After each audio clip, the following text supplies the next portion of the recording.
ملګرو د بډې د قاش د جیب نه به تماچه راویستل هر چا لیدلي وي، خو ډي اس پي صاحب ته وګورئ شا سایډ نه د اوږې نه د کالر نه تماچه راوکاږي، نو دغلته خو نه جیب وي نه قاش وي، نو دا دې د کم ځای نه راوکاږي. ملګرو دلته کې ډي اس پي صاحب په ریموټ دماکه کوي او خولې یې داسې کړی ته وایي ډېر لوی بوج اوچتوي، لکه دا خو معمولي بټن ده، نو دا دونه زور. ملګرو ډي اس پي صاحب دماکه وکړه، خو تاسو که دماکې ته وګورئ نو دا خو په هوا کې شوې را، نو آیا دا بم په هوا کې و یا د دې سړي په جیب کې پروت و؟ ملګرو که تاسو غور وکړئ دومره لویه دماکه وشوه، خو د ډي اس پي صاحب طرف ته نه یو بصرې چېرته راغی نه چېرته لرګي ته راغی. دا څه دي یار؟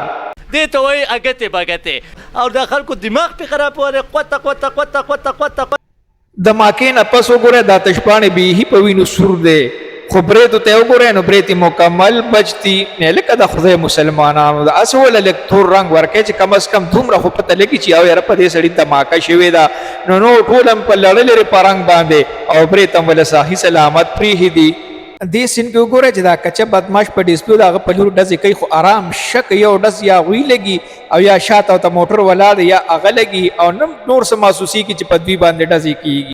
دې سین کې وګوره چې دا د کرۍ ټټو خپل مشر ته خبرې کوي، نو شاته د لاچي اونه بالکل صفا ښکاري، خو چې کله هغه ماشین راوالي او په ټولو ډزې شروع کړي نو شاته هغه اونه بیخي غیبه شي. دلته کې د دې جینۍ په دواړو لاسو کې بنګړي ښکاري، خو چې کله سین بدل شي نو بیا خو په یو لاس کې بنګړي نور غیب شي.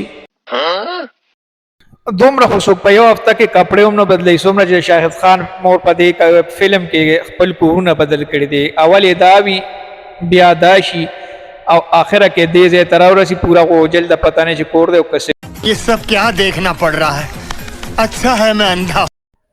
دلته کې شاهد خان خپلې محبوبې ته خط لیکي، خط په پښتو کې لیکه که وګورئ نو لکه د انګلیش د ګس طرف نه را روان کړي وي. مړه پښتو فلم د هر څپه کې چلیږي او که دلته کې تاسو وګورئ نو پاڼه خو بیخي څپه ده، یو ټکي پرې نه دي لیکلی شوی.